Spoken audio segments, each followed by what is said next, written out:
Disclaimer, this episode is a long, meandering discussion with lots of clips played, long clips played. This is not a cut to the chase, give me the TLDR. This is for people who will read because they want it to be super long. This is the Russian novel episode of... It is. This is the Russian novel level episode regarding Maddie and Taylor discussion. This is not a haiku. Okay. If you want a haiku, go to Tumblr. Yeah. Okay. Enjoy the episode. Thank you.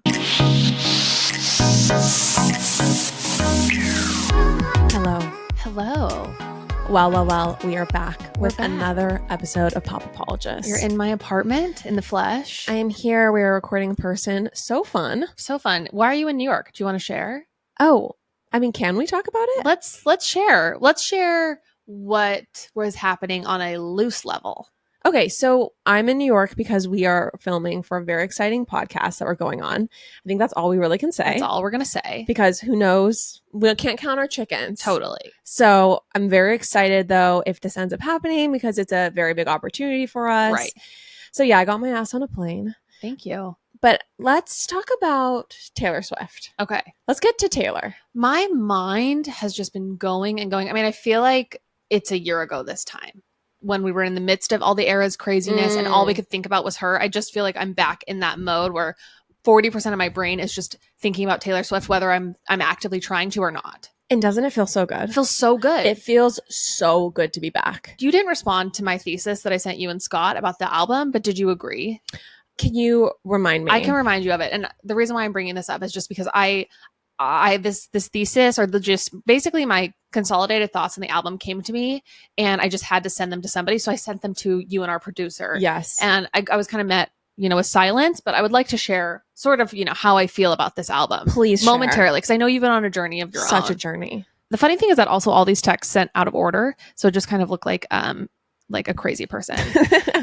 I said, my thought is that this album is a grower, not a shower. And non-Swifties are not going to be converted by it, but it's still a fantastic listen for fans. That's kind of like my TLDR statement. Okay. That being said, I think this album says less about her talent to me and more about like what she just cares about releasing at this point. And I just think if anyone hasn't been converted to Taylor Swift at this point, I think they're hopeless. They're beyond hope. They're beyond hope. It's like, she didn't release this album to convert more people to liking Taylor Swift. No, this was an album I think she put out because she needed to. Yeah. It's a sonic project that she needed for her own therapy. Correct. And that she wants to gift the fans. I don't think that this record was put out to be the next 1989 2.0, No. to be a radio banger album. That's everything is going to be a number one. No, this is her sonic diary. Yeah. And I saw one criticism that's like, it's just so listless. Everything is so the same. And I think, like we talked about on our deep dive about it, it really speaks to the mental place she's been in. Yeah. Which is depressed. Right. Where you feel listless, where everything feels gray. Correct. I also saw another review that was talking about how this album being her like sonic diary, whatever, people can't connect to it and apply it to their own life as well as they have been able to with other music. And I just don't think that, like, for me, that doesn't matter. I listen to these songs and I am thinking about Taylor Swift and Maddie Healy. I'm not thinking about my own exes. Are you? Like, and I think I'm married. So Sorry. if I am or not, I don't think I'm going to. Well, wow.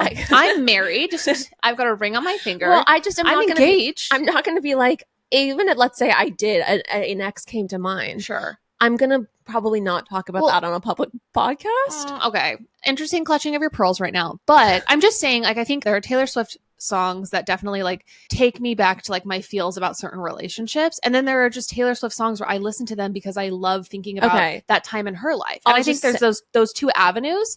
And this album is definitely the latter for me. I'll just say it. This album takes me back to certain relationships. Oh, it does. For sure. There she goes, everybody. Yeah. There she goes. I mean, it's fine. It's interesting.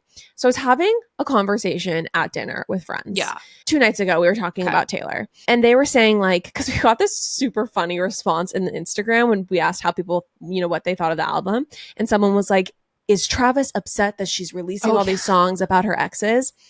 And it's like, I think there's this interesting kind of misogynistic mode we get in, which is that a woman needs to have no history for the man she's with. I mean, I've been she, saying that for years. And you just actually kind of said that earlier. Well, Like, yeah, I'm married. I'm not going to talk about my exes. Yeah, it's an interesting thing where, you know, you want to be sensitive to the person you're with, but also I think there's this thing of like, there's something about a woman can't have had this very rich and important and emotionally resonant history, and that somehow will take away from her value or her love for her current person, and hopefully her forever person when it comes to Travis.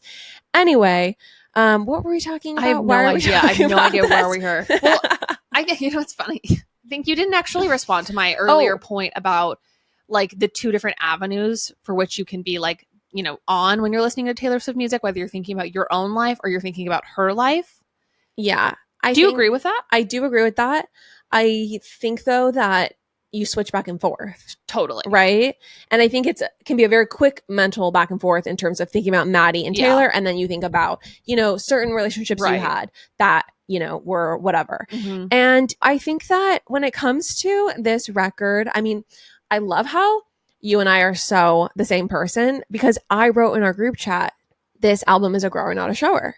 Like 2 days ago. Yes. Wow. And I was like, she should have put that in the prologue. Yes, you did say that. You did say that. And that's so true. It's literally so true. And honestly, I hated this record at the beginning. I was so furious. I was so angry. I'm going to spare our listeners truly your journey, because we talked about your journey on our original. Bit of it. They could hear a little bit, but like, let's just say that the vibes were starting to get a little choppy in the group chat. Because of Lauren's response to the album. I not only hated the record, but I felt like I no longer, like this person I held up and deified as this great, not just singer-songwriter, like writer, this incredible talent.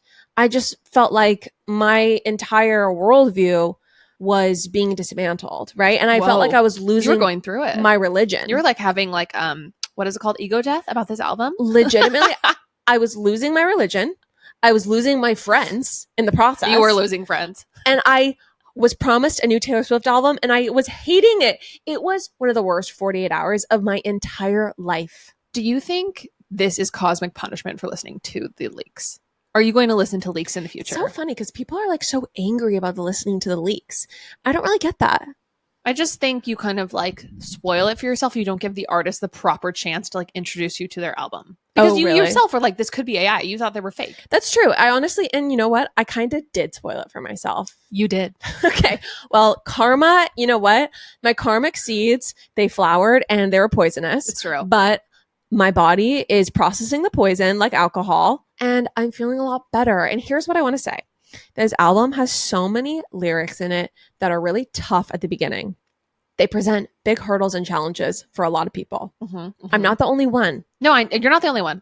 I represent a huge swath of Swifties. But once you get past the lyrics and you realize kind of what she's doing, as I've talked about, when you just submit yourself to these songs and allow yourself to enjoy them, it is, I mean, I had to compose myself yesterday on the street before going into YSL because I was so overcome with Down Bad. I was so overcome. And Down Bad was the song that you initially hated. Now I'm down bad, crying at the gym. Everything comes out, teenage petulance. Fuck it if I can't have him. I'm down bad, crying at the gym. Fuck it if I can't have him. That was the lyric that you said was incredibly cringe, which it to me still kind of is not cringe. But the lyric that you don't find to be cringe, that I find to be incredibly cringe, is share. Yeah. So I guess this is just we're just doing part 2 now. This is a Taylor Swift deep cut episode. This is just Swifties talking to each other. If you don't like it, we don't need to hear about it. Yeah.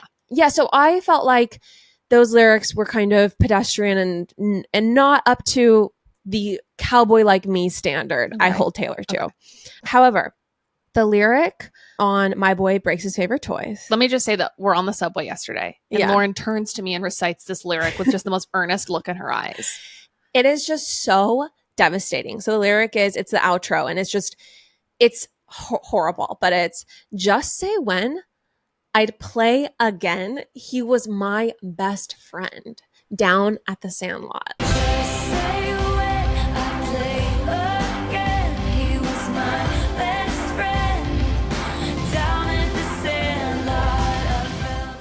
Like, are you fucking kidding me? It literally makes me want to throw up. Just say when It's just I like- play again, he was my best friend. Like, that is the most childlike, just simple, plain, plaintive, desperate language that is so much more interesting to me. And I think she earns it because she has done this whole metaphor, analogy, this whole song about being Toys. a doll taken out of a box. Like, she's done the work of creating the image and story. That's why when she lays out these very simple lines, they hit so hard. I think she lays it out perfectly, but to me that ending line is just a little too cringe, a little too on the nose. See, I just think that you are resisting the child in you that just wants to be loved. I know. I do think my inner child is nowhere to be found. Yeah, I agree. I mean, I don't think I've had an inner child my whole life. That's very clear to me. It's becoming clearer and clearer. I literally need Amber Filler up on the case. Yes. Like, I would love to find her. I feel like juxtaposed against a line that you thought that you really like, which is The down bad lyric doesn't offend me. I have a new lyric. Okay, what? Which is, who's gonna hold you? No. It's when she says who's gonna know me. She most of the time through the song she says who's gonna know you, but then she switches it at the end and says who's gonna know me. And that was the lyric that like really was like, oh, I'm like, that to me was like she'd done all this stuff about like I want to know you, and then she turns it back on herself. See, I thought you loved the lyric "who's gonna hold you," which I was like, it's No, kind of that's a not. You boring weren't. sentence. I actually noticed when you cut the episode and edited it, I said who's gonna know you, or I think I said who's gonna know me, and then you put in the wrong lyric because she wasn't really trying that hard. I guess I wasn't listening. Yeah, exactly. That's So classic. anyway, Lauren didn't think that went through. She was kind of focusing on herself. Chandler, that lyric is devastating. You're right. I Who's know. gonna know? And okay, bringing it to Maddie And it's Taylor. so breathy. It's like this like ending sort of like whimper cry. Anyway, it's so sad. Okay, but just one more. Yeah. Did you finally hear the lyric that says, "I loved your hostile takeovers, your indecent exposures, growing closer and closer. How dare you say that it's..." No, Did you? I haven't heard that I loved your hostile takeovers, encounters closer and closer. All your indecent exposures. How dare you say that it's. It isn't, Well- because she can't bring herself to say the word over. one. So she says, "How dare you say that it's..." Well, but that's kind of a repetition of the other chorus where she says, like, I'll build you a fort on some planet where everyone understands it. How dare you say it's romantic, leaving leave me me safe and stranded. stranded. That's one of my favorite. I'll build you a fort on some planet where they can all understand it. How dare you think it's romantic, leaving me safe and stranded. I mean, there's just I'm on the floor. also, we're just jumping around here, but in the Chloe or Sam or Marcus Sophia, whatever song, when she Ugh. says, if you want to break my heart, just say you love me Say, the way I say you always was. wondered or something. Like, I think that might be the saddest song off the album for me. Sadder for me than the Black Dog. Can I share a quote? Can we do a moment Please, of earnestness? please. Okay. We have a deep dive for you on the relationship between Taylor Swift and Maddie Healy, and we will be getting there. We don't know when, but we will be getting there. So this is one of my favorite quotes. The Haruki Murakami is a Oh, writer yeah. I really like. Yeah, A lot I'm of aware. people Yeah. love him. Yeah. And anyway, he has this whole like 3 paragraphs on going through a storm. Okay. Then the end of it is, "And once the storm is over, you won't remember how you made it through, how you managed to survive. You won't even be sure whether the storm is really over. But one thing is certain, when you come out of the storm, you won't be the same person who walked in. And that's what the storm is all about." Anyway, Mm. it's better if you read the whole thing. FBC. Really? Mhm. But I just feel like when you go through certain storms in life, like she says, the circus life made me mean, Yeah, like you are changed totally. and you can't go back into the garden. Yeah. Oh, no, absolutely not. And that's, I think, one of the hard parts about adulthood and Yeah. coming of age and going through all your experiences is there's just a certain jaded quality to life. It's literally like the jaded new parts of you. And yeah, it'd be so devastating to have someone be like, "I actually really loved you before all these people hurt you," Right. and what you've kind of turned into. Well, fuck that person. Well, yeah, and I don't think anyone's saying that, Yeah. but she's saying, if you want to break my Yeah. heart, say that. Yeah. Say you liked me before the Right, storm. Right. Ah, okay. I'm sorry. Well, let's talk about the storm, shall we? Let's talk about the storm. Shall we talk about the storm, everybody? Which I think this episode is so important, by the way. It's incredibly important. Because I think that we have this parasocial relationship with Taylor Yeah. that I'm never quitting. No, never. And for all of us, we were so upset at first that so much of this could be about Maddie Healy because we were like, this album is going to be about Joe, a 6-year relationship. Right. It's not going to be about a 2-week fling. Right. So we all need to acquaint ourselves with the true depth that actually was going on. She wasn't Yeah. telling us about.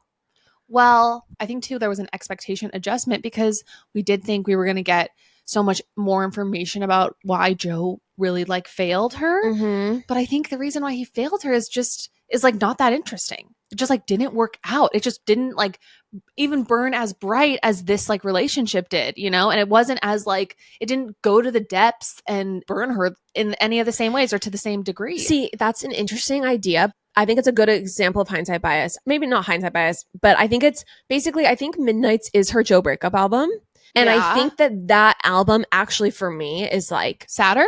is higher caliber and the music is so good. And my whole point is basically like, we kind of already got the true For Joe sure. breakup Well- bangers. And so I would think it's doing a disservice to Joe to be like, oh yeah, the 6-year thing was a nothing burger. I'm not going to say it was a nothing burger, but I think that sometimes the flames that, you know, rage and then burn you from a long 10-year situationship that is on and off, or at least like will they, won't they, like leave you much more like ravaged than a relationship that is like That's run its course. That's run its course. Yeah, for sure. And I do think this album is for sure sadder than Midnight's. That's true. That's So, true. Anyway, hindsight bias, whatever. Also, you know, this podcast is not in the service of doing services to Joe Alwyn. But don't you think that we have really not been Fair to him? I almost, you know, everyone wants us to apologize to Kate Middleton, but I kind of want to be like, this apology might be kind of late. And I'm so sorry, everyone. Are you going here right now? Are we actually doing this? No, we're not, but it's a good idea for a reel.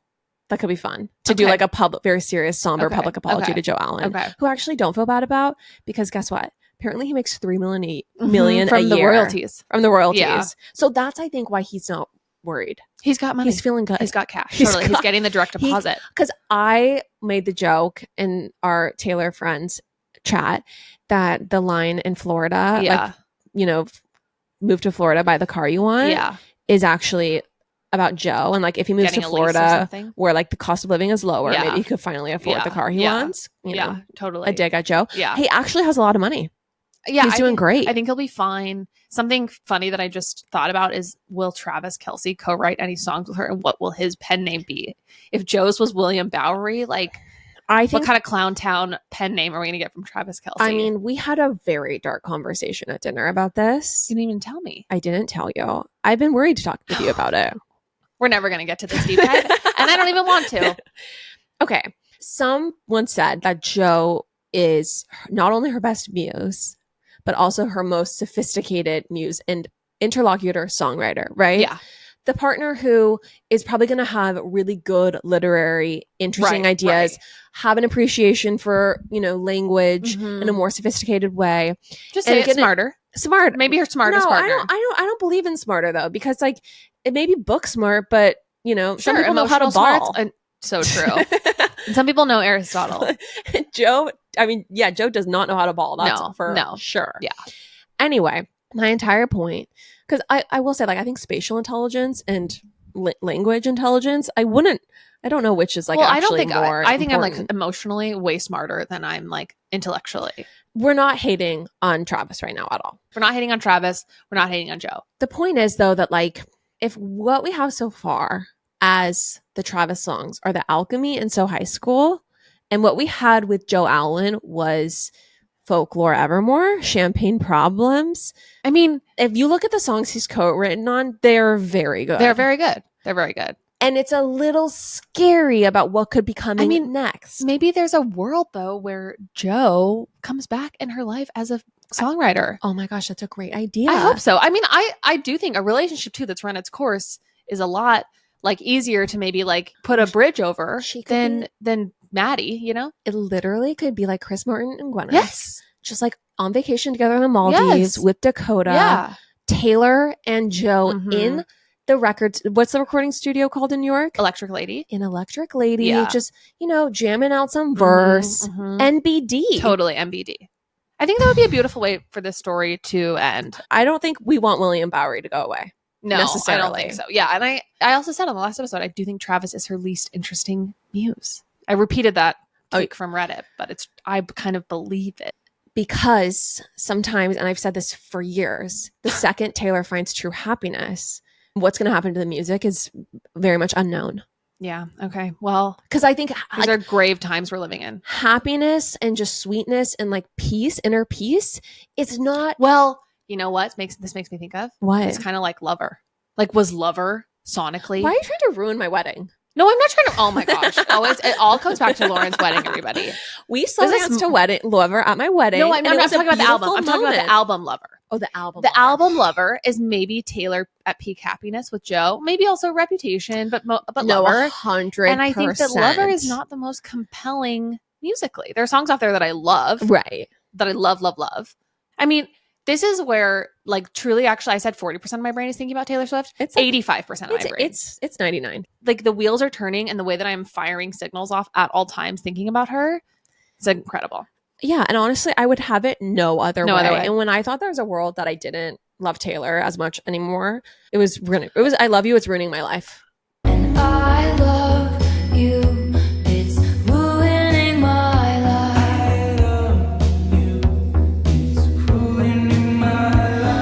That makes me sad for you as a fan, and to call you a sister. I will never listen to another leak.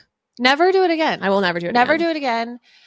And this album also is not about her. I don't think she's like less talented. That is the hard thing for artists, is that they have to, every album has to be like, you're reinventing yourself. You're getting better and better. Yeah. And I think she's proved it. I think she's proved it, everybody. Right. Like, yeah. which is why I said that this album's not going to convert new fans to her. And if people aren't already converted to her, you're hopeless. You're hopeless. Also, full disclaimer, she does not need William Bowery. She wrote doesn't some need William absolute Bowery bangers for sure. before Joe entered the scene. I mean, all too well, pre-William Bowery. All the 1989 vault tracks. 1989, all of the 1989 vault tracks. She doesn't need him. Does he add a great deal at times? Yes. We need to get to Maddie Healy and Taylor. Okay, now back to the storm. Let's talk about a man, Lauren, who Taylor will never work with again. None other than Maddie Healy. Let's talk about a man, Lauren, who Taylor will never work with again. None other than Maddie Healy. I don't know if his full name is Matthew. I don't know, but he goes by Maddie. I think his full name is Matthew Fuckface Healy. Yeah, must be. There's a lot to this story, and their 10-year-long situationship, acquaintances, friendship, everything. Mm-hmm. And there's a lot more to their, dalliances pre 2023 that we didn't even really know about, that I didn't know about as someone who thought I was sort of clued into it. Which is why I think it's important to get all the facts. Mm-hmm. So when we were listening to this music, we know this is not someone deranged off a 6-week fling. This was a full 10-year off and on, hot and cold, with a rock star, basically. Yeah. So now it's going to all become a lot clearer. So I would like to compare this Maddie Healy moment with Taylor Swift, or, their relationship, to a tsunami, if you will. But more devastating. Potentially more devastating. Like, over 10 years, like, the water was being, sucked back from the ocean, to create this wave. All right. In 2023, they finally date. The wave crashes. Oh my gosh. Please don't orgasm right I'm now. not orgasming. I'm just like, and then the surge of water and devastation is widespread across the globe. That was an arresting analogy or metaphor. That actually on the spot. I always forget what's an analogy and what's a metaphor, but that was incredible. Thank you. But yeah, that is how I think about it. It's building and building and building, kind of like an orgasm. But it's perfect that it's a tsunami, because this album is not like a huge, monstrous, cruel summer wave that's going to crash over you immediately. Right. No, we're in a tsunami. Right. Well, a tsunami too, if people realize, it's not like some giant wave. That's what I'm. Yeah, it's like a huge surge. It's a surge, and then it is just like water spreading everywhere. If I may, you're in the surge, people. Yeah. So let's get into the buildup, if you will. All right, and who Maddie Healy really is. So Maddie Healy is the lead singer of the band The 1975. Mm-hmm. Were you familiar with The 1975 at all growing up? Not at all. Not at all. He might have been like a boy band, like after you were kind of out of the boy band phase. Thanks for calling me old. I will say Courtney, our older sister, who's older than me, loves Maddie Healy. Yeah. And loves the 1975. It just escaped my radar, even though I was a sad, angsty girl. Yeah, I don't feel like you were super into like indie music. Like, I mean, you were into you were into cool music, but you weren't into like, I was say it again. I was into cool music. Indie music was actually like post dates you. Like, you were too old for indie. I'm just kidding. It's like, you were born before, they invented sound. I'm 33. No, I know. I'm just saying, like, Maddie Healy was definitely in the era of Tumblr girls. I'm just saying that for the audience who might not know that I Okay. still am. Lauren's not old. Lauren's literally not old. I mean, I'm getting there quickly, but it's not true. Okay, so Maddie Healy is the lead singer of the 1975, and they released their like first album titled The 1975 in 2013, and it was just like a total hit with the Tumblr girlies. I was, around this time, full 1975 girl. That 2013 is when I believe that photo is from, when I like was cheek to cheek with him. Yeah. One thing I want to say before we keep going is that we have a listener who sent us a gorgeous PDF of all this information that we need to credit before we keep going. So all of this information was compiled by a stunning listener. I'm not going to dox her and say her name because I don't know if she wants to be public about the fact that I put a call out on Instagram that we wanted to hire someone to research all this for us. And she emailed me and was like, I have a 44 slide PowerPoint on all of this already for me and my friends. Here you go. Please. Yeah. So anyway, our episode today is based off this woman's, research. Yes. And thank you to everyone who wrote in and said they would love to do this research. Yeah. I mean, we're sorry we got it for free. Yeah. Sorry, truly. But we are very appreciative to this listener. So just some key notes about Maddie Healy. He was addicted to heroin and other hard drugs. Okay. He's been to rehab, and like their music journey has sort of detailed this at times. He's written that song, It's Not Living If It's Not With You. And that song is about heroin, about hard drugs. Oh, interesting. During the time that he was addicted to drugs, he dated Halsey, and she released the song Colors, which is about him. Mm-hmm. It might be worth playing that song. Do you know that song? I used to listen to that song at the gym. Oh, you did? I didn't know that. But I did, Chandler. Yeah. I don't think I'm not a Halsey girl, so I didn't take you for a Halsey girl. Let's play a little bit of that song. Okay. Jeez. I absolutely love this song. Let's play a little bit of it. And I also think we need to play a little 1975 because I feel like this is a really, really good band. Thank you for validating the last 11 years of your life. Of my life. I have always been a huge 1975 fan. Maddie Healy has, come and gone from my graces, but they're very talented. So here's Colors by Halsey. Everything is blue, his pills, his hands, his jeans, and now I'm covered in the colors, pull apart at the seams. I mean, scathing. What? This guy? What pills are blue? I don't know what pills. Do you look at me like I know? I don't know what pills are blue. I know some Adderall because I'm is like, blue. yeah, because I was like, I don't. Does heroin come in pill form? I don't know, but sure. I think that clearly this guy is just so effing hot. Wait, hold on. I thought And you were going to say fun to- something else. What? I thought you were going to say he's like clearly so effing addicted to drugs No. or something. I was just Yeah. like, clearly this guy is a good lay. Sorry, mom and dad. Yeah, 100%. Like if Harry Styles is like the sanitized, woke friendly rock star, then like Maddie Healy is like the antithesis of that in He's- a very hot way. I'll he's say it. Chaos, he is revelry. Yeah. Okay, so let me play some 1975 for you. I'm going to play a song called Falling for You, all right? Okay. And this song's going to come up later on in the history with Taylor Swift. Okay.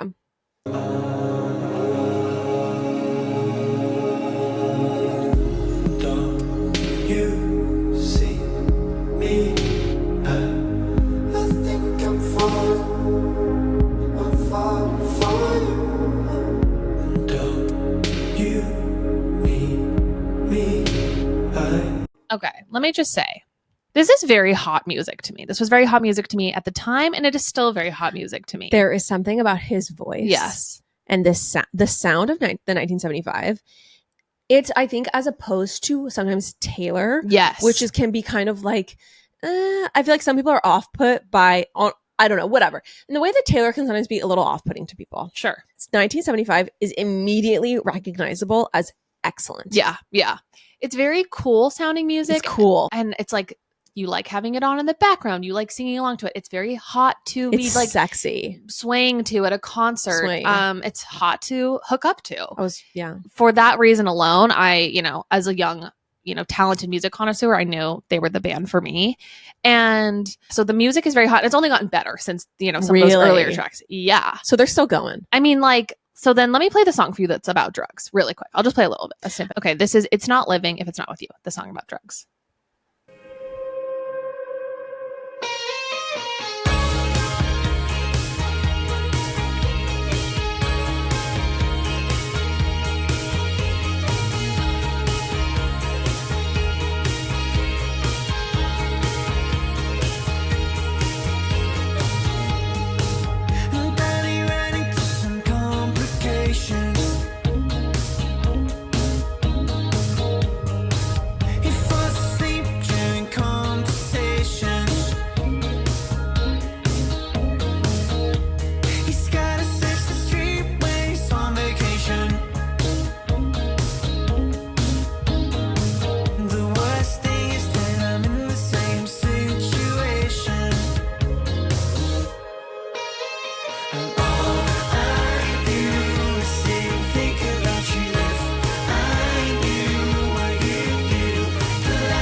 The So song it literally says, collapse my veins wearing beautiful shoes. It's not living if it's not with you. Yikes. Isn't that crazy? Is heroin through A IV? needle? Yeah.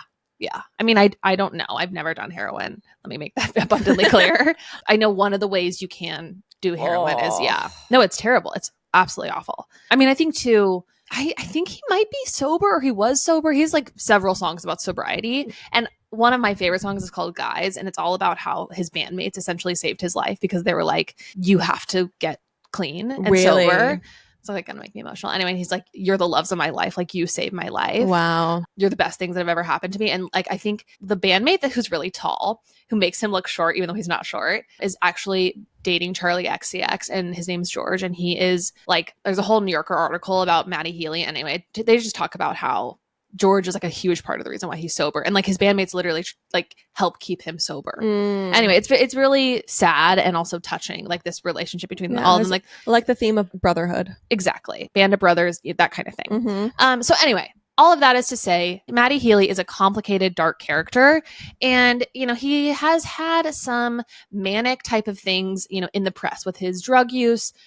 On stage, he will at times kiss people. He will like kiss people in the crowd, and there's been a lot of like drama over this, whether people feel like it was consensual and whatnot. He's been banned actually from Malaysia for like kissing a male security guard. I heard he's been banned from Dubai as well. Dubai and Malaysia for that for kissing his bandmate who's a man, and also a fan who's a man. I kind of honestly love. I don't think he's kissing people non-consensually. Like, I don't think that's the shtick. Oh no, I don't think he's kissing people non-consensually at all. No, right? I know. I think like they check IDs. I think it's a kind of a part of the show. Yeah, I think you. But some people don't feel like it's like, I don't know, whatever. Yeah, but it's like, remember when Justin Bieber did like One Less Lonely Girl, pulls girls up on stage? Like, this is a thing. Also, I need to make it very clear, this episode is not for the Hannahs and Sarahs. Right, exactly. If the Hannahs and Sarahs are listening and they expect their righteous vindication, you're not going to get it. What I think I am still grappling with is he is so hot, and he has this X factor to him that has made him this huge figure in Taylor's life, and who made him like this like total catch for her. And then he turned out to also be like the worst. And I think that's what's hard at the end of all this, is just like, yes, he's so sexy. Yes, he brought her to that like amazing, but daddy, I love him state. But then he also like totally sucked the life out of her. Yeah. And anyway, sure. so what? Maybe she should have listened to the Hannahs and Sarahs. Maybe she should have. Maybe they were right. You know what? Honestly, that would make life really boring. That is very true. But let's get to Taylor and their journey together. So the beginnings, the spark of everything is Maddie is seen wearing a 1989 shirt. Okay. Maddie was also born in 1989, and he's like a 1989 Taylor Swift shirt, I should clarify.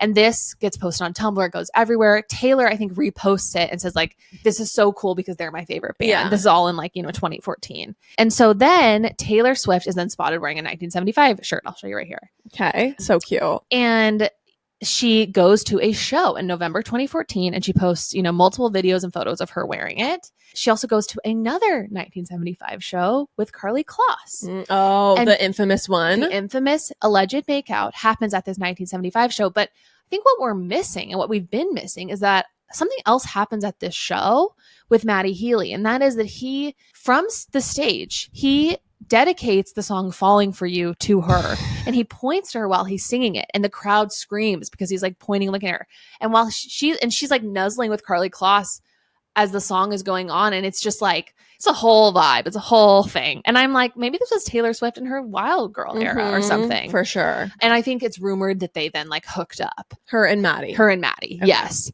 Like after the concert, or just around that time? Yeah, around that time, potentially after the concert. Somebody said there was a girl who went on a podcast who said that she hooked up with Maddie Healy the day after he had hooked up with Taylor Swift. And I think he told her that he had hooked up with Taylor Swift, and she says like, he told me the next day that he had hooked up with her, and she's like, I got her sloppy seconds, and I was, very proud. Wait, and did she say when this was? Around this time. It was like around this tour. I love how messy he is. I know. Oh, super messy. Also, is it Falling for You, the words in it, like your enormous house, my bike, or is that not Falling for You? No, that is Falling for You. So that song he didn't actually write about I don't think he didn't write it about her. Even though it could fit, since she has a lot of enormous houses. Totally. I mean, she wasn't the Taylor Swift we have now, but yeah, like I think it's more about him dedicating that song to her, and he like looks up at her, and it's all very hot. It's very hot. Okay, so around this time when, they've alleged to be hooking up, people do think they're dating. And it's December 8th of 2014, Taylor actually tweets and says, as my 25th birthday present from the media, I'd like for you to stop accusing all my friends of dating me with the hashtag thirsty. I loved when she was tweeting directly I at know, people. right? I'm like, oh, I just missed that. Kim really took that from us. I know, it's true. It's true. So then Healy is asked about it. Okay. On an Australian radio show. He says there's no relationship or anything happening. He says that they spoke occasionally after getting each other's numbers, but he shot down their relationship rumors. But he said it really didn't happen. It would be amazing for me if it did. Interesting. But Yeah. he told that one girl. Yeah. Yeah. Well, men do lie. So. Right. And No, but I think he did.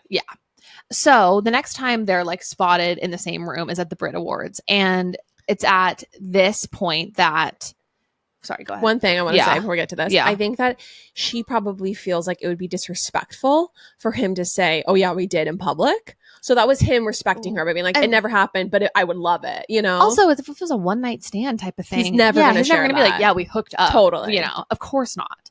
It's like, it doesn't feel like, oh, he just is lying. It's like, we're just not owed that information. Right.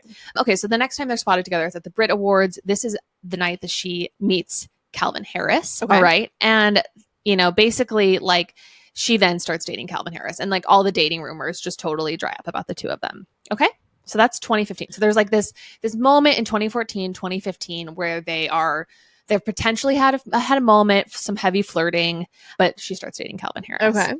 So then we get into some of the media moments with Maddie Healy about Taylor Swift that don't make him look that great. Okay. All right.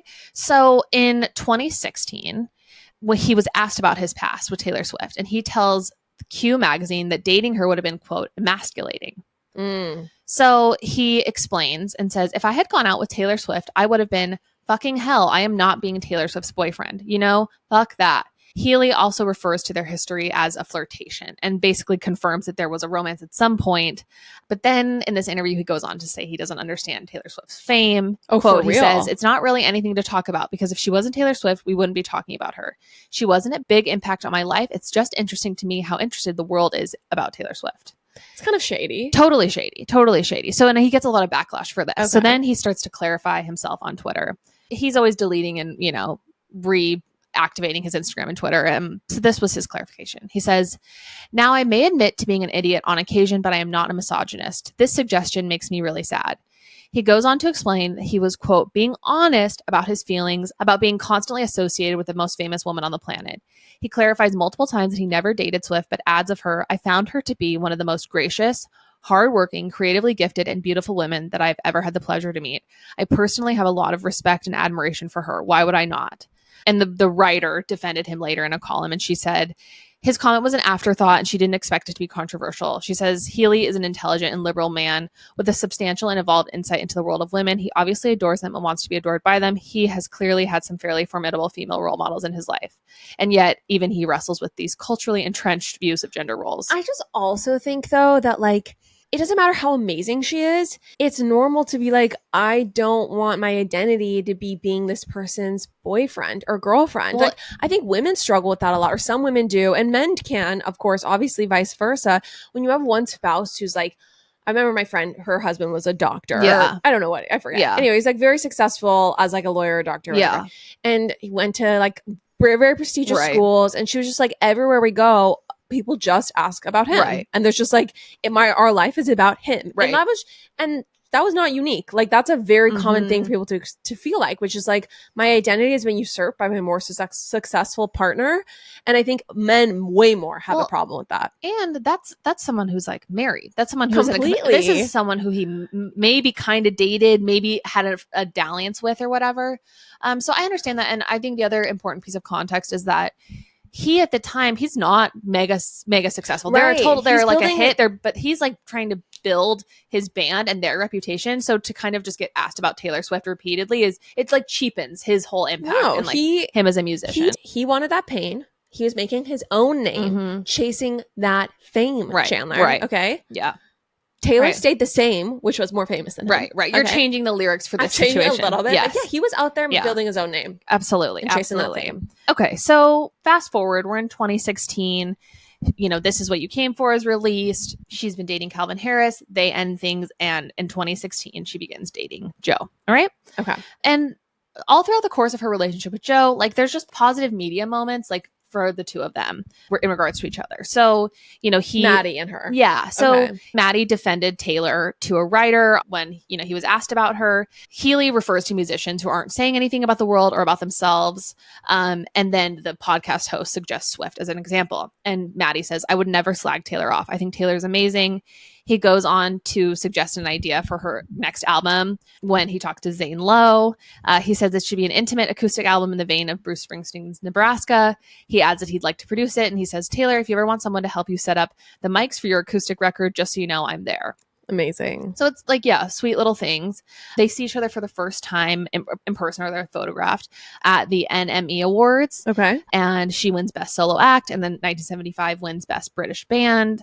And yeah, there's like a cute interaction between the two of them. Okay. At the time, he then goes Instagram official the very next day, actually, with FKA Twigs, who he's dating. Oh, wow. This is all in 2020.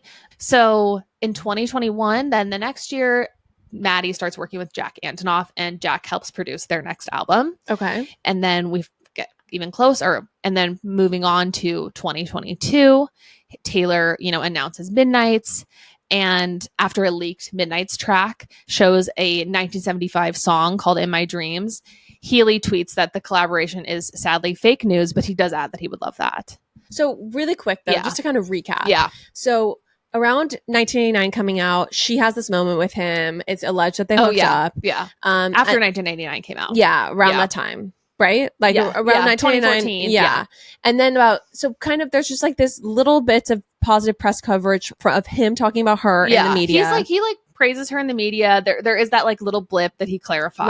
Right. But like it's very much so like he adores her. They have positive moments in person that are caught on camera. Mhm. We obviously don't know what was happening behind the scenes, but it's like it seems to be like a blossoming friendship Right. relationship. And especially I think, him really being like so outwardly positive about her music and not like Mhm. casting her off as a dumb pop star. Right, I think right.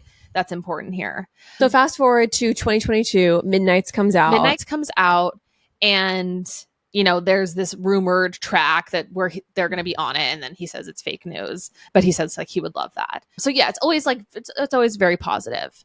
So moving along to 2023, Taylor surprises the audience of a 1975 concert in London, and she goes out there and covers one of her favorite 1975 songs called The City. And she debuts Anti-Hero here.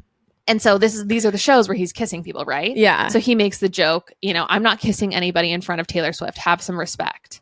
He says, and in front of the Queen, that's not happening.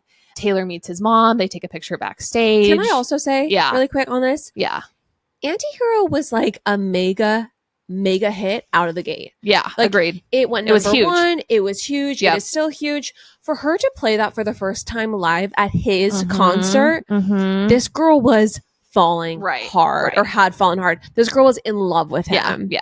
Definitely. And Anyway, she doesn't really show up in surprise No, places. Like that's a not- pretty huge deal. I feel like her days of like showing up at bachelorette parties and like literally just being Santa Claus for her fans has kind of subsided. Like I feel like she's more private these days. Absolutely. So yeah, her just showing up and then also playing her first Mhm. the hit from the album live for the first Right. time at his It's show. a huge deal. It's a huge deal. Look at how cute she looks too here. This is her at the show. And she looks so hot here. She looks so hot, but also she looks so happy. Right. And we do think this is when the breakup was happening. With Or it Joe. already happened. Yeah. Yeah. And Obviously- and it's starting with Maddie. Yeah. Yeah. Because she says there is some overlap. Yeah. There's some overlap. We do think there was potentially some cheating. And not even air quotes. There was potentially some cheating. So that is, early 2023. She does the surprise appearance in January. In February, Maddie Healy appears on the Adam Friedland show. This was a huge moment. This is where, famously he said those awful things about Ice Spice. So he's part of a racist discussion about the rapper Ice Spice. After Healy mentions an attempt to DM Ice Spice, the hosts attempt to guess her heritage and mock the accents of different ethnic groups. He laughs at the host's accents on the podcast and encourages them. At another point in the podcast, Friedland mentions a friend walking in on Healy watching Ghetto Gaggers porn, which is like porn that dehumanizes Black women. Yeah. Fuck. I don't know actually everything about it, but that's kind of the TLDR that I know about, and it's awful. This is like a record scratch moment I remember for me with Maddie Healy, where I'm just like, I thought before, he's like, he's cheeky. He's not like as palatable for some people. Yeah. And then I was just like, oh, this is like really gross. This is kind of for me impossible to come back from, in the sense of he's no longer just like this like sweet, misunderstood, like Mhm. sometimes slightly problematic lead singer. Also in what was it, 2023? This is in 2023. That's insane. Yeah. Post 2020, Yeah. we had a cultural reckoning. Right. And also, I mean, to say these things period at any time, but especially in Publicly, a public right. recorded environment, it's very interesting. Here's what I'll say about this. I feel like who doesn't know what it's like to be in love with a bad boy? And a guy who Totally. does not give a single Right. F, Right. who is going to say whatever he wants. Listen, we don't agree with some of these female urges that Yeah. we've had, but I've Right. certainly experienced them. Yeah. I'm not Yeah. all of my men have perfect histories. Totally. Kagan does, but Yeah. not my exes. Make it very clear. It's true. It's true. So yeah, that's in February. And if you'll remember too, this is why people were like raising their eyebrows when like Karma with Ice Spice came out, because it was just like, is this just like a play for you to like patch things over, you know? Oh, really? They You know. thought Taylor incorporating Ice Spice into Yeah. Karma was like a way to like smooth things. Yes, to be like, everything's good, right? You know? Well, that song is such a bop. So It is a bop. honestly, if I was Ice Spice, I would not be sad that I was included on that No, song. they seem to be good friends now. Yeah, you know? totally. Yeah. So anyways, that episode of the show is removed. You know, it's just like a total blunder. Cluster. Yeah, total cluster, total blunder. And then on April 8th, the breakup of Swift and Alwyn is announced. And this is also Maddie's birthday, which I think is kind of interesting. Very interesting. Very interesting. Later on that month, he apologizes to Ice Spice. In a podcast, he says, "It's not because I'm annoyed that me joking got misconstrued. It's because I don't want Ice Spice to think I'm a dick. I'm genuinely sorry if I upset her because I fucking love her." Anyway, that's worth noting. Okay, so then we get to May 3rd. So the breakup is announced April 8th. By May 3rd, The Sun reports that Maddie and Taylor are in love and that he'll be flying from Manila to her concerts in Nashville. This is crazy. And everyone is like, this is fake. There's Yeah. like, I remember thinking like, oh, this is a PR stunt. This is some Right. like, because it was like they're in love and he's going to like go to her show or something. The source says they're madly in love and that it feels right. They are both massively proud and excited about this relationship. Unlike Taylor's last one, which was very much kept out of the spotlight deliberately, she wants to own this romance and not hide it away. And then Healy's doing his show in Manila and he mouths the words, "This one is about you. You know who you are. I love you," before singing the song About You, which you know, right? Yeah. I mean, we got to play a little bit of that song. Let's play it, baby. About You is, I think, just so good. It's so good. It's also very good for any sort of like long-standing situationship that you are. If anyone's ever been in one of those, this song is perfectly apt. Okay, sorry. Somewhere I go when I need to remember your face. We get married in our heads. Something to do while we try to recall how we met. Do you think I've forgotten? Do you think I've forgotten? Do you think I've forgotten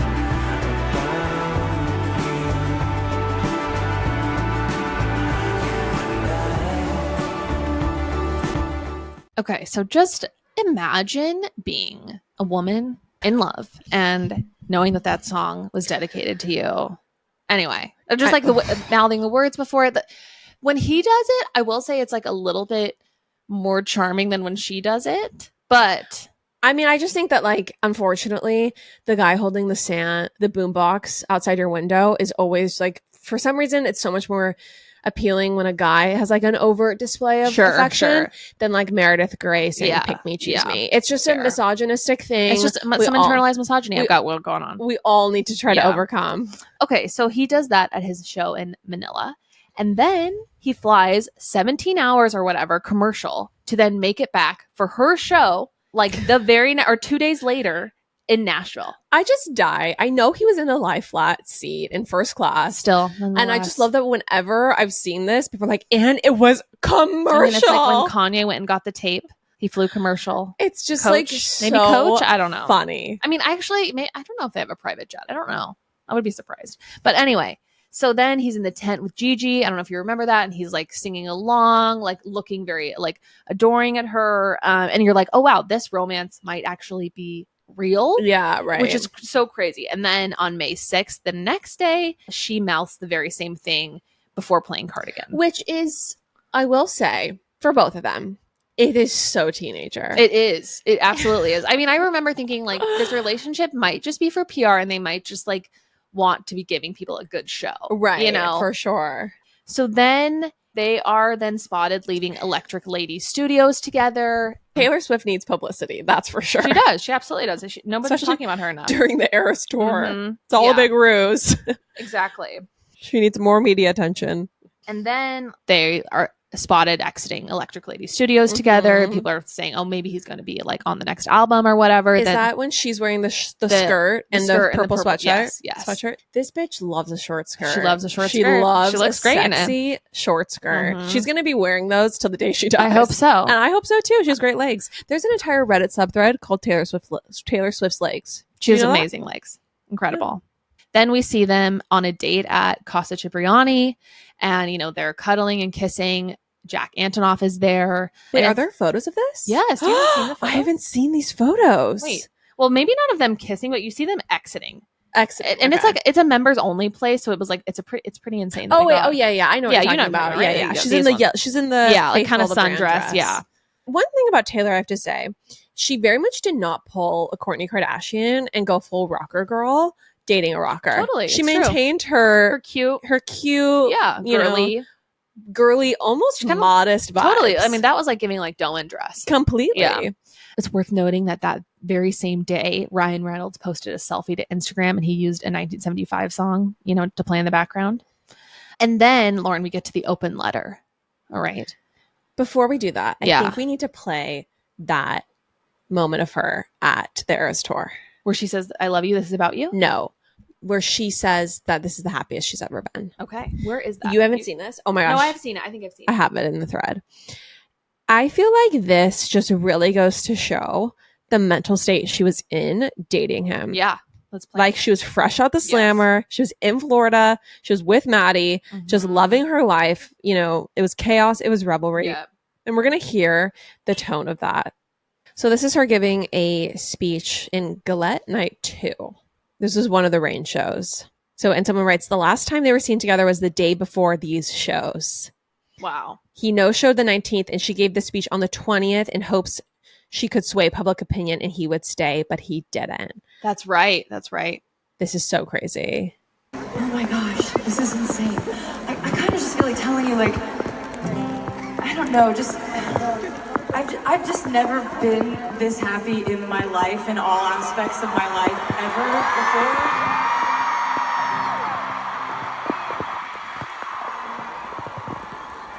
And I just want to thank you for being a part of that. Like, you know, I don't know. It's not just the tour. It's like, I don't know. I just sort of feel like my life finally feels like it makes sense. And so I thought I'd play this song, which brings me really a lot of happy memories. Good girl, sad boy. There's so much to There's so unpack much to unpack. there. There's so much to unpack because that song is Question. That song is Question. Well, before that, though, her saying, I'm the happiest I've ever been in all aspects. Mhm.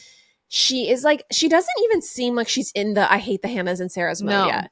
She seems like I don't think that this person's right in the comments that she was like defending it. It seems like she's just genuinely super She's happy. so elated. She's so elated. Mhm, And I also think that her saying like, my life finally makes sense. Right. Like she thinks he's the one. mhm. They're going to go the Finally, distance. they're like together. She hasn't been with the right person for so long because she was meant to be with Maddie. Mhm. I mean, also now that we know what we know with TTPD, like he was love bombing her Like, this time. He was putting the ring from her middle finger Mhm. on the finger that wedding rings go Right, on. right. Some people put wedding rings on. Yeah, it's pretty clunky to say. We could workshop that line. Anyway, but that experience would I mean, be he's talking cribs and cradles or whatever. traumatic. Rings and cradles. Rings and cradles. Cradle is like a weird word. I Cribs think, and for- cradles. cribs and Just cradles. just He's like, babies. let's talk about what the baby would go in. The word cradle is a little cringe Okay, to me. so- Anyway, but So then she plays Question, and then she plays question. which the lyrics to Question are about, let's just play a little bit of play it. a little bit of it. But the idea is basically, can I ask you a question? Do you ever Have you ever had someone kiss you in a crowded room? Because there are rumors that So why don't we read the Dumois thing? is that is it? It's in the thread? Swifty thread. Let me The find it. Swifty Friends thread. Okay, so this was a Dumois tip that came in from 1989 at the 1975.com. Subject line, Taylor in 2014. I listened to your podcast yesterday, and the stuff about Taylor and Maddie Healy from years ago is 100% true. It was in 2014, right around when 1989 was released. A friend of mine was part of her performance/tour that era and was around her a lot. The whole thing started when she was at a big party and his band was there, and she out of nowhere kissed him in front of at least a dozen other people, including my friend. She was apparently so weirdly fixated on him, like would cancel/rearrange plans to see him, and this was during her girl squad/girl boss era. People on her team really didn't want her linked with him publicly though, and Taylor herself didn't want to scare him off with a ton of media attention around it. It was really kept under wraps even though rumors went around anyways. He had some problems with delicate stuff at the time, which I think is what ended it. She was really upset about the whole thing, which my friend was convinced is why she first started dating Calvin Harris to get her mind off of all of it. No clue about any of the recent stuff with them, but this is all 100% true from back then, and I never thought this decade-old tea I had would be relevant again. Wow. And then question. Have you ever had someone kiss you in a crowded room? Good girl, sad boy, big city, wrong choices. We had one thing going on. I swear that it was something, cause I don't remember who I was before you painted all my nights. A color I've searched for since, but one thing after another. Fucking situations, circumstances, miscommunications, and I have to say, by the way, I just may like some explanations. Can I ask you a question? Did you ever have someone kiss you in a crowded room? And every single one of your friends was making fun of you, but 15 seconds later they were clapping too. Then what did you do? Did you leave her house in the middle of the night? Did you wish you'd put up more of a fight? When she said it was too much, do you wish you could still touch her? It's just a question. Half moon eyes, bad surprise. Did you realize out of time she was on your mind with some dickhead guy that you saw that night, but you were on something? Also, August, which is the cancel plans. Yeah, right. Just in case you call. There's just like, yeah, it really is now a moment of reckoning with all these other songs. I had this crazy deranged moment because like we've been having all this Maddie Yeah. Healy chatter in the chat, because they show in the music video for Fortnite her laying with Post Malone, Mhm. and she's reading from a book with Okay. us on it, Okay. on the front. Okay. Basically the story of us. Okay. And I was like, stop it. Stop it right now. The Yeah. story of us Like the cannot, song? yes, Oh, cannot be yes, about yes. Maddie Healy. And everyone was like, take a deep breath. That's not what we're saying. The story of us is not about Maddie Healy. What if White Horse is literally about Tim McGraw? Is about Tim Maddie McGraw's Healy? about Maddie Healy. I heard when the slam a swing door. Our song? Our song is about Maddie Ugh. Healy. Oh my gosh. Did Maddie Healy go to high school with her? I think so. It is In all the about UK. Maddie. Does Joe Allen even exist? He never did. He never existed. Okay, so back to May of 2023 when their romance is in the public. It's splashed out across, magazines, whatever, just Jared. And, seemingly we're like, okay, this is real. I remember our group chat being like, okay, I guess this is not just like a stunt. This is real. And, I love this little tidbit where, a source told Us Weekly that they don't just kiss at, exclusive New York venues like Casa Cipriani or The Box, which I guess they were at The Box at one night, a club you've I been hate to. The Box. Okay. But the source says when he's backstage, they'll kiss if she has time. So anyway, just Wow. like very hot for each other, very into each other. A little bit later on, at the end of May, Ice Spice's version of Karma comes out. Ice Spice comes out to perform the song. Haley's not there at that show. Maddie seems to publicly allude to the relationship with Taylor for the first time when he's performing in Scotland. He says, quote, "Is it all a bit? Is it sincere? Will he ever address it? All these questions and more will be ignored in the next hour." Wow. Okay, did we get to the open letter though? Oh yeah, we got. Did you want me to read the open letter? The open Kinda. letter. Okay, so I guess to back up, the open letter came out May 17th. Okay. And this that's is from the fans. This is the fans circulate an open letter urging other fans to, speak up. # speak up now. Just kind of amazing. Swifties are incredible over the relationship with Healy. They write, "He has been involved in acts and controversies that deeply trouble us.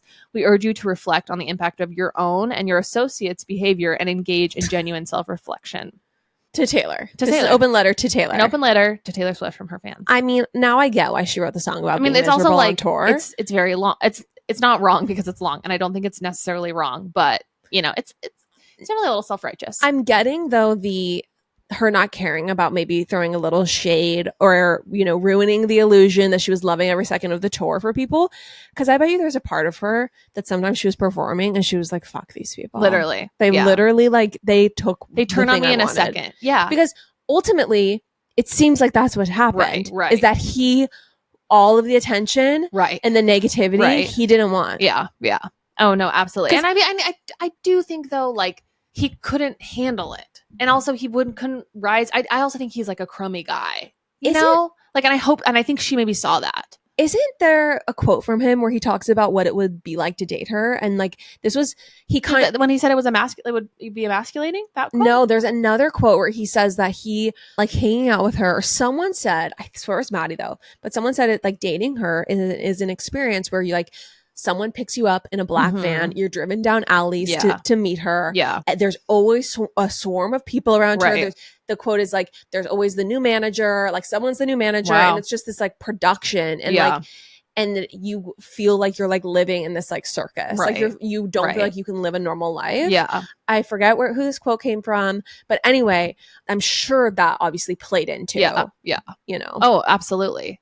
which is why Travis Kelce is so great, Yeah. because he obviously like Gets it. But he it's can. also like, Maddie Healy, you're a lead singer, pop, Yeah, like rock so star. don't you like, have a new get manager? it. I don't know. That doesn't, to me, that's not an excuse. Agreed. So people are not happy about it. Azealia Banks warns Taylor Swift. She says, "Taylor, this guy is going to give you scabies." And everyone is up in arms about this by the end of May. And then by June 5th, TMZ reports that they've broken up. So they break up right after all the Basically, yeah. after the Yeah. open letter, like a couple weeks later. Mhm. Yeah. May 17th is when the open letter came This out. is what dates did you go to Eras? Beginning of April. And then, Okay, so you saw her when she was with Maddie. no, because the breakup hadn't been well, maybe 'cause she was with Maddie. I think she was with Maddie from January on, in my opinion. You think? Yeah, Interesting. she shows up at his. Yes, she seems so happy. yeah. They just, oh my gosh, you guys. It's not like her and Joe had the breakup talk and then they're like, No, I know. Tree I calls guess I think more TMZ. like not January, more like March. no. I wouldn't be surprised if wasn't this started Joe early last at year. some award show with her like in 2023. I mean, it's very clear there was overlap. I We'll think that this see. really did Yeah. for sure begin in January. Okay. Well, yeah. Anyway, and I saw her. Maybe he was there in Vegas. I'll just read the statement. So, a source told Entertainment Tonight that they broke up. They're both extremely busy and realize they're not really compatible with each other, which is kind of hilarious now, like having Tortured Poets Department. And yeah, so that is the end of the Taylor Swift Maddie relationship as we knew it at the time. Mhm. And then, this brings us to the album and really literally almost all the songs being about him and their relationship. I think that knowing that it was this decade-long thing, knowing that I'm sure they saw each other when stuff was off with Joe, or who knows, maybe on who really knows. She Well- says in the line, she says like, they call me a cheat and maybe I am. Right. I think that we can touch on some songs that people think were Let's do about it. Maddie pre-Tortured Poets. Okay. People think the one could be about Maddie. which is interesting. You know, she says, I guess you never know. And if you wanted me, you really should have showed. But if you never bleed, you're never going to grow. Guess you never know. And if you wanted me, you really should have showed. And if you never bleed, you're never gonna grow. And it's all right now. In the 1975 song Robbers, they say, if you never eat, you're never going to grow. You know, I think that when Invisible String got taken off of the set list, it then changed to the one. Also, people And- think Cardigan could be- Invisible String was about Joe for sure. correct. Right. And Cardigan, because she Mhm, said 'cause she this one's says- about you. Right. And that song is very much, I think, about like kind of leaving a relationship, and there's a guy who like wants to put you on Yeah. like his favorite cardigan. Totally. Hot. And now to talk more about Question, which we kind of touched on, you know, the lyrics, good girl, sad boy, big city, wrong choices. We had one thing going on, I swear, with something, because I don't remember who I was before you painted my skies, a color I've searched for since. Good girl, sad boy, definitely very, you know, the two of them. Very Taylor Maddie coded. And then, you know, I think also the color thing could be a reference to Halsey's colors.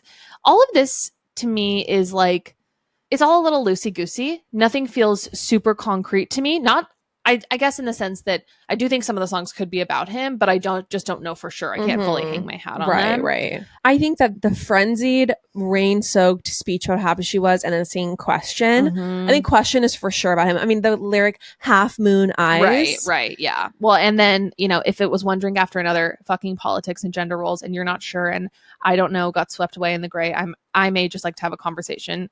Maybe it's about how you know, he's always like saying shit, you know, and kind of not woke. And what's the lyric in the song that was like what you said in the bar was like so vulgar and far too loud? I don't know. That's in Tortured Poets. Oh, But I don't know. Never mind. your indecent exposures. No. That's literally the line. It's Oh. like, you know. Oh, I don't know that one. then. Anyway, okay. Let me see. Okay, so people also think Glitch for Midnights could be about him. What are the lyrics in Glitch? We were supposed to be just friends. You don't live in my part of town, but I'll see you out some weekends, depending on what kind of mood and situationship I'm in and what's in my system. That's Maddie um, coded for sure. Yeah. Also, I think there's been a glitch. Yeah, 5 seconds later, I'm fastening myself to you with a stitch, and I'm not even sorry. I was supposed to sweat you out in search of glorious happenings of happenstance on someone else's playground, but it's been 2,190 days of our love blackout. So this amazing listener who wrote this is her commentary. She said, what tripped me up about 2,190 days is 6 years, which is how long she was with Joe. And it could be like they were in love for 6 years, but I think it could be that she had to black out the love she had for him for the 6 years while they were in the relationship. Wow, interesting. You know? Wow. Anyway. Okay, so now getting into 1975 songs that could be about Taylor. Okay. Besides, you know, About You. So this is the song, the Me and You Together song. Did you listen to that when I sent it? Nobody in this group chat literally gives an F. But this is one of my favorite. This was like literally on my top. So I'm going to play this. This is the 1975 Me and You Together song.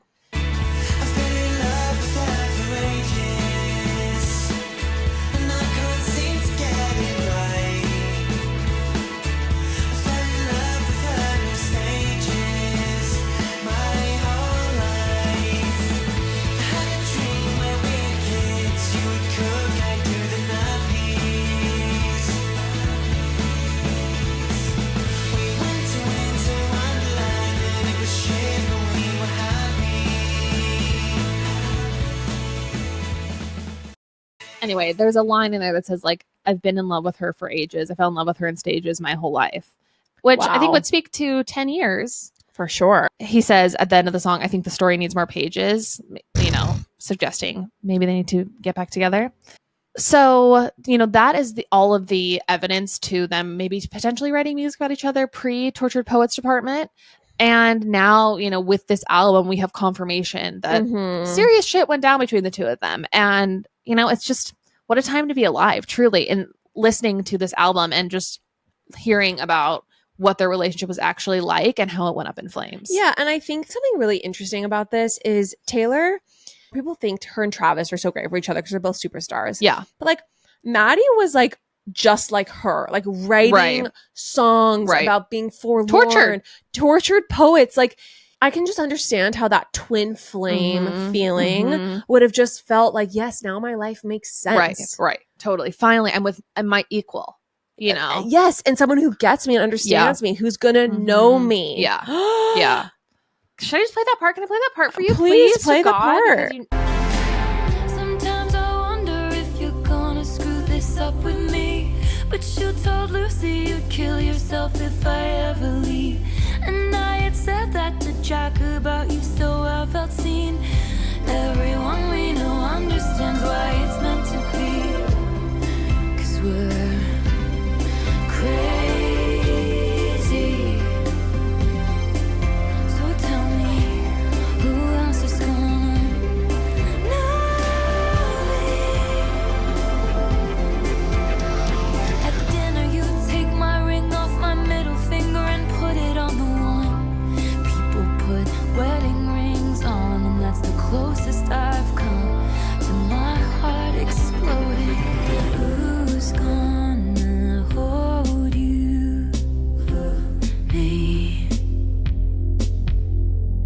Who's gonna know you, me? I have the chills.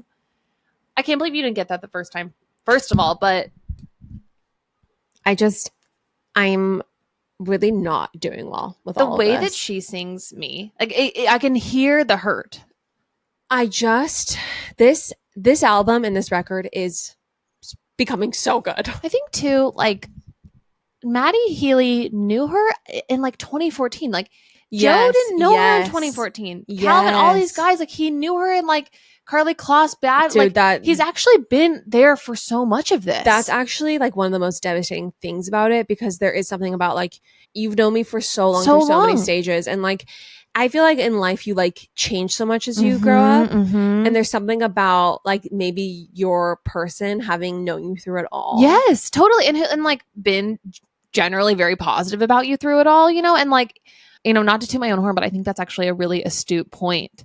Because I think that I just made, because obviously not to undercut what her relationship with Joe, but I do think there's something about the person, who's a fellow like A-lister celebrity who you like knows your life, knows what you have to go through, has known you through all these stages of you being a celebrity, and who's like cared for you during that time and been, you know, and then who you have a, you know, terrible breakup with, who doesn't actually want you. And who you've been lovesick for forever. And he's like a rock star. Yes. I'm still kind of lovesick for him after all of this. Everyone now needs to go listen to this album. You need to go turn on the record, have an open mind. The thing is, though, like there are people who aren't Swifties, and this album is not going to convert them. And you know that's fine. It's fine. Well, guess what? We don't need to be missionaries for Taylor Swift. It's true. I do think there is a huge subset of people who don't like the 1975 as well, and so I just think it's interesting because there's people who are anti both of these people on principle.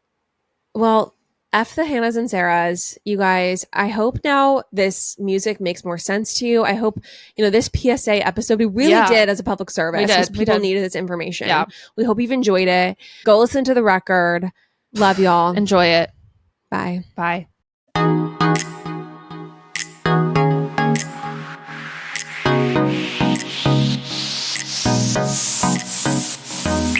That's all for now, folks. Don't forget, give us a 5-star review, hit us up on Instagram at Popapologists, and we will see you next week, live every Wednesday.